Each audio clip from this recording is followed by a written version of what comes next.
معزز ناظرین، اسکندریہ کے روشن مینار کا شمار زمانہ قدیم کے 7 عجائب میں ہوتا ہے۔ اسے اسکندریہ کا لائٹ ہاؤس بھی کہا جاتا ہے۔ یورپی زبان میں اسے فنار کے نام سے جانا جاتا ہے۔ اسے دنیا کے پہلے روشن مینار ہونے کا اعزاز بھی حاصل ہے۔ 2300 برس قبل یونانی ماہر تعمیرات نے اسے بطلمیوس دوم کے عہد میں تعمیر کیا تھا۔ اس 100 میٹر سے زائد بلند مینار کو مصر کے ساحلی شہر اسکندریہ کے قریب بحیرہ روم کے تاریخی جزیرے فاروس میں تعمیر کیا گیا تھا۔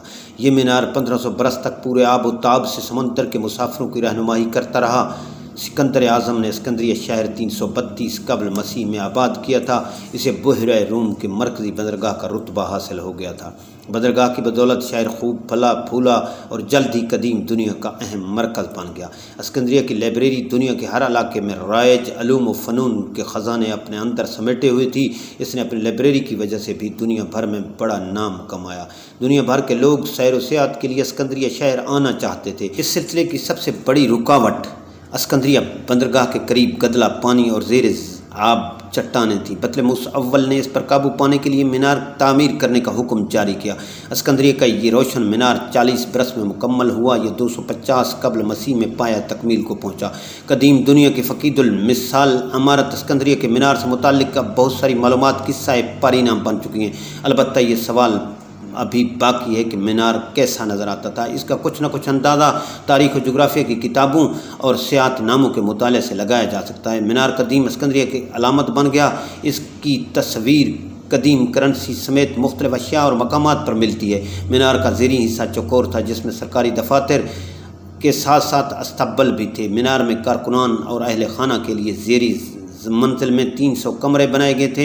دوسری منزل 8 کونوں والی تھی جس میں بالکونی بھی بنائی گئی تھی جہاں سے سیاح قدرتی مناظر سے لطف اندوز ہوتے رہتے تھے۔ مینار کا بلائی حصہ استوانی شکل کا تھا۔ مینار میں 180 فٹ کی بلندی پر ہمہ وقت آگ جلتی رہتی تھی۔ اوپر والے حصے میں سمندر کے دیوتا بوسیڈن کا مجسمہ بھی نصب کیا گیا تھا۔ اسکندریہ کے دیو ہیکل مینار کے اندر ڈھلوانی شکل کا عجیب و غریب زینہ بنایا گیا تھا جہاں سے گھوڑوں کے ذریعے مینار کی بلائی منزل تک ضرورت کا سامان پہنچایا جاتا۔ ابھی تک یہ راز دریافت نہیں ہو سکا کہ مینار کے اوپر آگ جلانے کے لیے کیا طریقہ کار استعمال کیا جاتا تھا۔ کہا جاتا ہے کہ اس آگ کی روشنی بڑے بڑے شیشوں سے منعکس ہو کر 50 کلومیٹر تک پھیل جاتی اور سمندری جہازوں کو راستہ دکھایا کرتی تھی۔